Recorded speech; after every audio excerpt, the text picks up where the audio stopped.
All right, let's get started. Today is a great day to up-level and become a better version of yourself. Today is a great day to master yourself and master your day. Even if you're feeling crappy, you can still make an effort to do your best today. You can renegotiate what your best looks like. So one of the things that can actually hold a writer back from landing clients is tolerating things in their life that drive them crazy. And this can be anything from the smallest little details to bigger ones. So I'll give you guys some examples. And I'll just show you real quick. So I recently had a new client come on board, and this is a pretty big client, and they have the potential to become a high-paying retainer client. So like probably $5,000 a month or more. And the problem is I found myself procrastinating on getting some of the writing assignments done. And it's not like it was difficult or anything. It was just like, oh, like I can't get started. So me being someone who takes responsibility for everything in my life, and I put it back on myself, like, okay, why am I choosing to do this? Why am I choosing to have this experience? I had to look at this and be like, what is actually causing this? Like, why am I procrastinating the task that I have written on my whiteboard? And this is going on for like 2 weeks. Well, approximately 2 weeks ago, my office chair, I guess it's like, I don't know if it's leather or real leather, but it started peeling. And I'll show you guys this. Like, it started, I don't know if you can see this, it started peeling right there on that edge. And it's not because my dog jumped on it and scratched it. She's never jumped on that part. But it started peeling. And that's kind of annoying. And I'm like, every time I lean on it, it just gets worse and worse because my elbow's like making it worse. And in my mind, I jumped to this worst case scenario. Oh, I'm going to have to just buy a new chair. I'm going to have to replace this whole chair. This chair was like $250. It was like it's the luxury, like office chair, super expensive, super nice. And I'm like, I don't really want to buy a new chair. I don't want to go to the furniture store, the supplies store. I don't want to do it. It just feels like a pain in the butt. Well, it started getting worse and worse to where now it just looks horrific. And I thought, this is actually interesting. This is a toleration. The longer that I tolerate this, the more that'll be on the back of my mind. And the more that will block me from actually getting what I want to get done. So it'll block me from handling certain projects. It'll block me subconsciously from bringing on new clients until I address this, because it's so irritating and bothersome and annoying, and it's like, I could live with it, but I don't want to live with it. And that's the thing, like when you're tolerating things, you could live with it. Now it's going to make your life a tad bit crappier if you tolerate it and if you live with it. And the point is not like, the point is not to have a perfect life, but the point is to really hold yourself accountable to your internal state. So when I look at this ripped arm piece on my chair, my internal state decreases a little bit. And it actually reminds me of like long time ago childhood stuff where we, the first house that we grew up in was just very messy, very dirty, very cluttery. And I was embarrassed. And I remember bringing a friend over, and she like spent the night. And then the next day she was gossiping to some of the other girls in the class, like, Michelle's house is so dirty. And, this is my parents' house basically. But I live there, and I'm like, 10 years old. So, I take it on as a judgment of me. But I remember hearing her tell someone that my house was so dirty, as if it was my fault. And I remember like the downstairs bathroom was just piles and piles of dirty clothes all over the floor, just all over the floor. And we had a little dog back then, and she used to scratch at the wall and she used to dig. So there were like holes in the bathroom wall. Now, the reason I'm telling you this is because this kind of childhood stuff, this kind of like memories, deep-seated cellular memories, this can cause us as adults to hold on to things that we don't need to hold on to, including the tolerations. So this can cause you to tolerate a dirty bathroom, a dirty kitchen, a cluttered desk space, a cluttered digital like desktop, whatever your computer desktop looks like. Maybe you have thousands of files on your desktop, or maybe you're like Dan, who has literally like 5 files on his desktop, or 2 folders or something. So it can cause us to recreate those old ancient experiences in the present. Now, my house, my workspace, which, this is my office. It's also the bedroom. It's very delineated. Like when I'm here, I'm thinking about business. When I'm there, not thinking about business. And I keep it very tidy, very clean, very clutter-free. If stuff starts to get cluttery, I don't let it get cluttery. And if it does, it's like, okay, let's set the timer for 10 minutes and just start cleaning this up. So little things like the chair, the arm piece ripping, can slow us down. Now, Dan came in and he saw this, and I was telling him about this, and he's like, you can just get that reupholstered. Like you can just go somewhere to and they'll fix it. And I kind of knew that in the back of my mind. I'm like, oh yeah. I don't have to throw the whole chair away. I don't have to buy a new chair. I can just get it reupholstered. And again, my mind goes to the worst case scenario and says, I don't want to spend time researching that. I don't want to find a place. I don't want to spend the time just handling that. Like in my mind, I'm thinking, oh, it's going to be this big ordeal. Like I'm going to have to look at different places and see what their pricing is, or see what their philosophy in life is. And it's just too much work. And once again, that thought pattern of wanting to catastrophize and jump to the worst case scenario and make something really complicated, that also comes from childhood. Because there were many instances where, bad stuff happened. A little simple thing, a little simple mistake happened, and then bad drama happened. So this is not a critique on parents or whatever.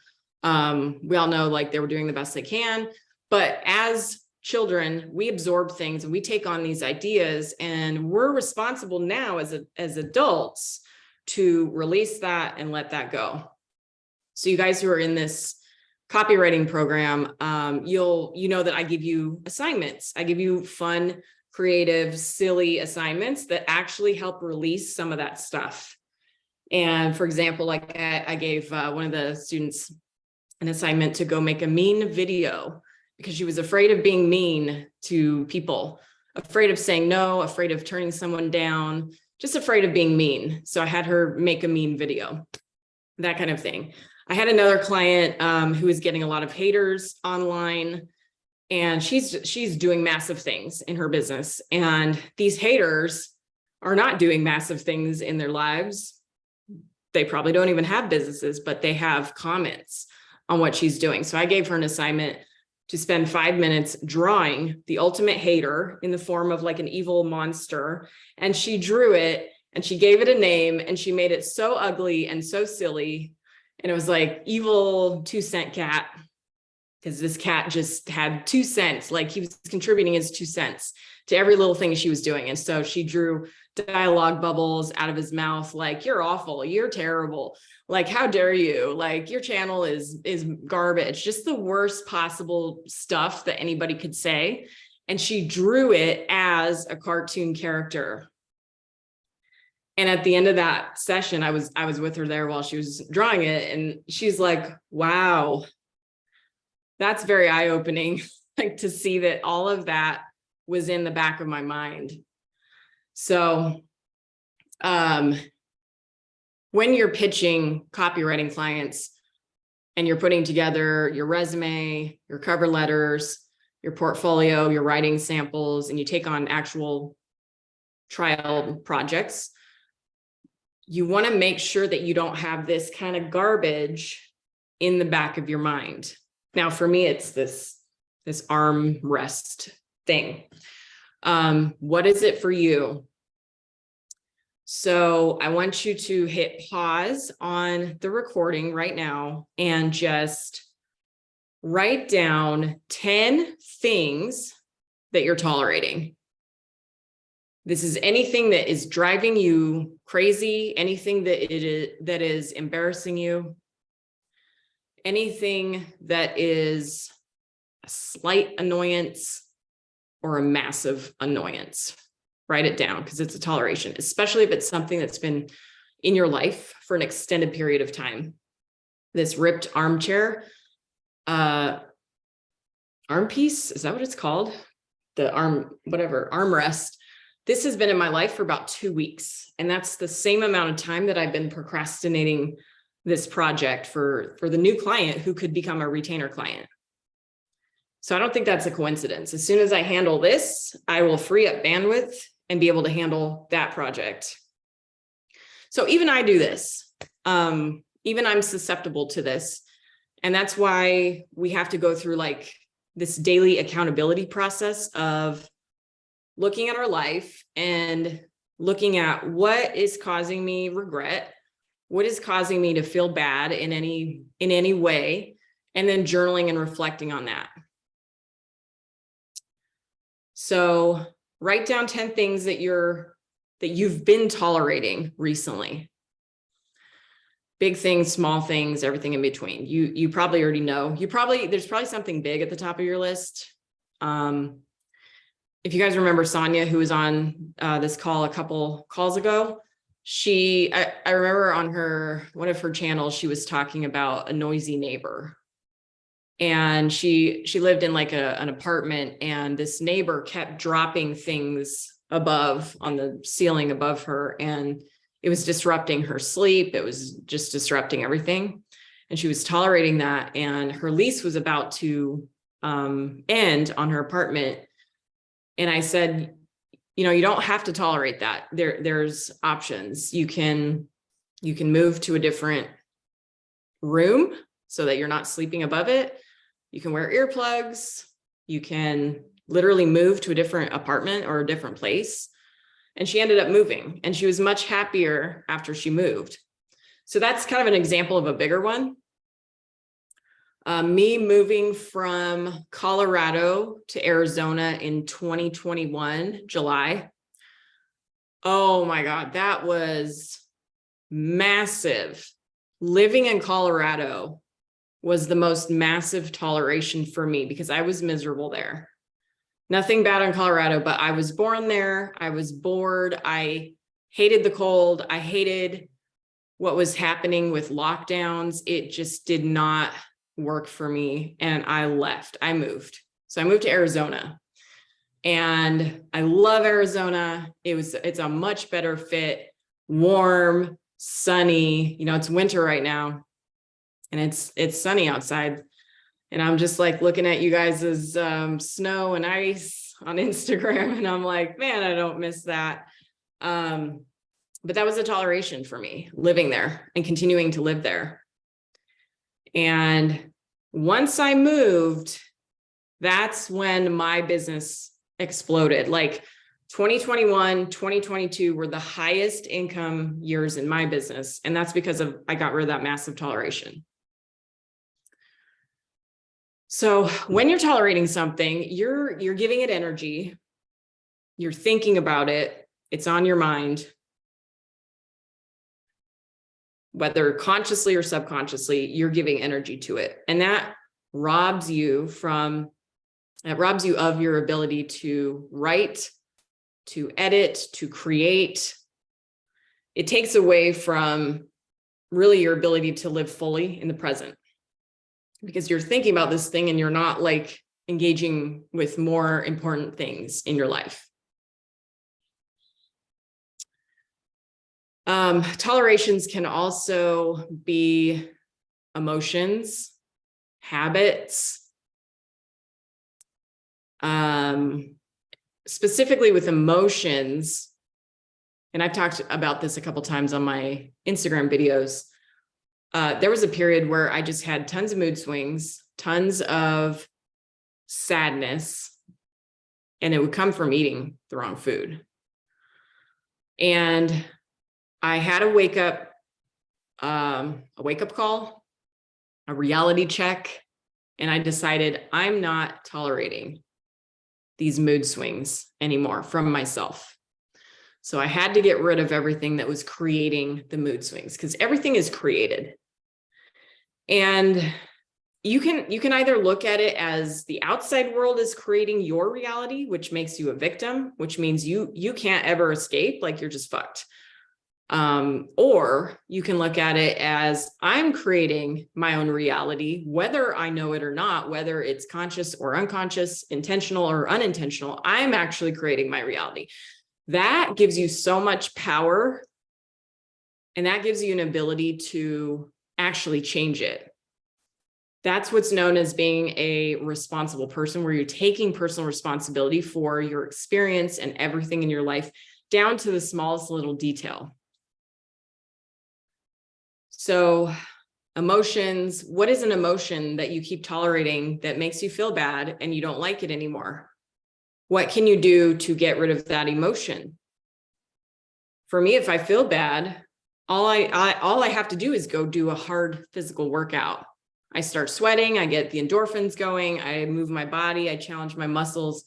And by the end of it, I feel absolutely elated. And what was bothering me before the workout started is usually either gone, it's not an issue in my mind anymore, or it's decreased, like down to 20% or 30%. It's not as bad. So I know that my personal tool for dealing with feeling like crap is to work out. Now, you may have something else that makes you feel better. Maybe it's taking a bath. Personally, I don't like taking baths. It just doesn't do anything for me, but maybe that's your thing. Maybe it's like doing something to just make yourself feel better. I like to do physical activity, because when you take that negative energy and emotion and you channel it into something physical, you're actually doing something, and that conditions your mind that, oh, I'm doing something to remove this problem. I'm doing something to make myself feel better in this moment. And that gives you a lot of power and a lot of just initiative, like, oh, okay, I actually have the power to make myself feel better. Before this call, my rug was covered with grass. Sammy, our little dog, tends to bring in so much grass because it just sticks to her belly. She rolls around on the grass. She sunbathes in the grass. And this grass is like really weird. It's not the typical green grass. It's like very straw-like. It's just the breed of grass. I don't know, or the species of grass. And so there's grass all over my rug. And, that's a recurring theme. So every week there's grass on my rug. Every week I know that I need to take 5 minutes and just vacuum it. Vacuum the whole floor, vacuum the rug, so that grass is not in the back of my mind as I'm coaching you guys and trying to help you guys. Cause it's like, why would you listen to someone who has grass all over their floor? Right? Like, it's just subconsciously, it would be a reason for me not to give my all on the call.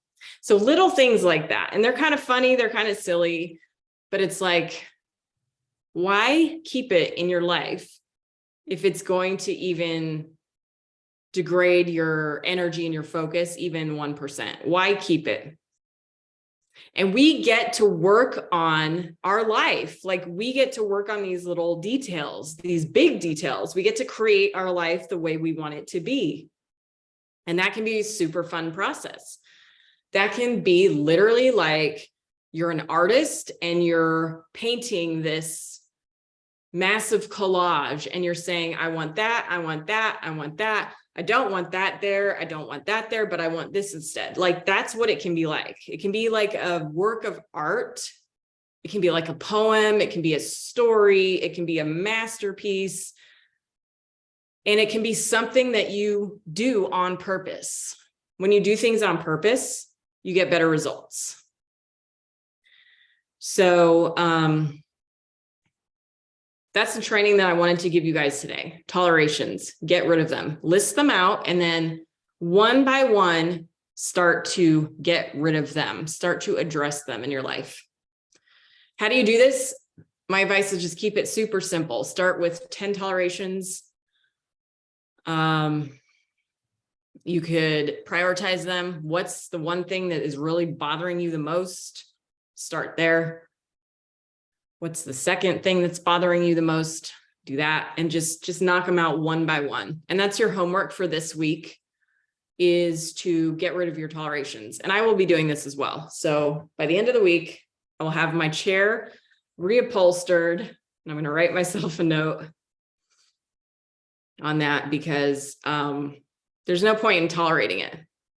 Another toleration, of course, is I need to get my nails done. You guys don't want to see it. They're halfway popped off, and yeah, that's another toleration. And a note on that, I caught myself saying, oh, I'm so bad at staying on top of my nails. I'm so bad at getting them done, sooner. I kept saying that. And that's self-talk. You can change your self-talk. So now I'm going to train myself to say, I'm really good at staying on top of my nails. I'm really good at not letting them grow out super crazy long. I'm really good at just going for the color that I am thinking about that week. I've been thinking about hot yellow for the past 3-4 weeks. That's how long grown out they are, 3-4 weeks. So, and I get the dip powder, where they dip it in, they do these layers of powder, and then they put the stuff on top, and it just makes them really thick, and it lasts a long time. So there you go. Getting attached to things for a long time. That also comes from my childhood. So nails, chair, that's mine. That's my list. Vacuum, I already took care of that today. Trying to think of real life examples for you guys, because I know that's helpful. Every day at least once a week, I try to spend 10 minutes cleaning out files off of my computer, my desktop, my downloads. That's a way to make sure that your computer is nice and organized and tidy, and it doesn't get too crazy. It's part of being a writer, is that you have lots and lots of files. You have lots of notebooks, you have lots of journals, you read lots of books. I used to have 500 books. I used to have a bookcase that was just absolutely filled, and there were still boxes and boxes of books that didn't fit on the bookcase. And I realized, this is back in 2011, I realized that a lot of those books reminded me of a time in my life that was no longer relevant, and kind of sad times that I really didn't like. They reminded me of college, because a lot of those books were from my college classes. And I thought, oh, I spent, hundreds or thousands or however much it was dollars on these books. Why would I just get rid of them and throw them out? But I eventually got rid of them because I didn't want them anymore. I didn't need them anymore. And in general, I have a rule that I don't keep a book unless it gives me tangible value. So I made this decision to get rid of 9 out of the 10 novels that I used to have. I used to read lots of novels. I don't read fiction anymore. I was just I don't want to invest in these imaginary worlds. I want to invest in my life, my real world. I want to create it in the way that I want to be. So I made this decision to get rid of a lot of the novels that I used to have. And a lot of what's on my shelf is business books and financial money books. There's 2 on there that absolutely changed my life: Total Money Makeover by Dave Ramsey and Profit First by Mike Michalowicz. Oh, love those 2. because they like helped me in a tangible way. Dave Ramsey's book helped me pay off a shit ton of debt and helped me save more money. And Profit First helped me also save money, but really like master my taxes, because that's something that I struggled with a long time, was my taxes.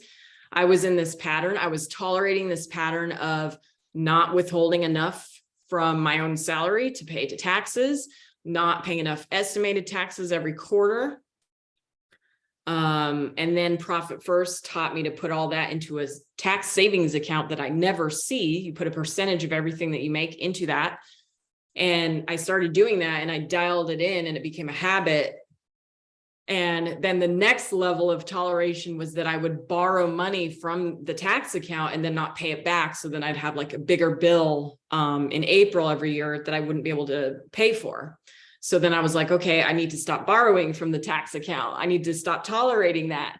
So these levels of toleration, you just get rid of them, you work on them, and surround yourself with people that don't tolerate the shit that you tolerate.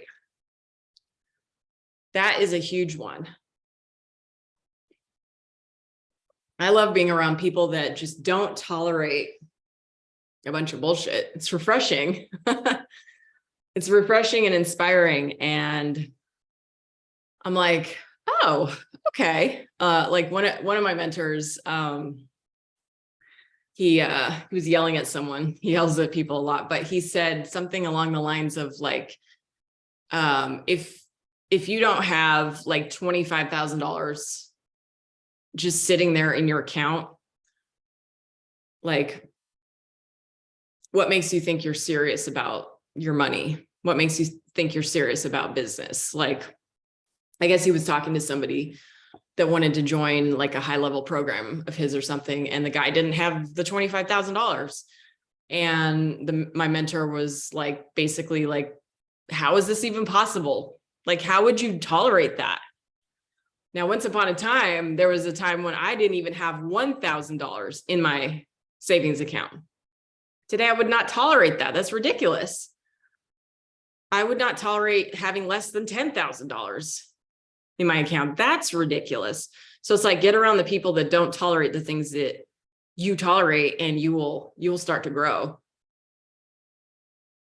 I think I said at the beginning of this call, like, today's the day to grow and up level. I think I said that right at the top, didn't I? Today's the day to grow and up level in all areas: financially, physically, emotionally, mentally, spatially, with our space, our clutter, our desk, our desktop, right? There's all these ways that we can up level. And there's all these little areas that we can get rid of the tolerations. So I'm going to end it there.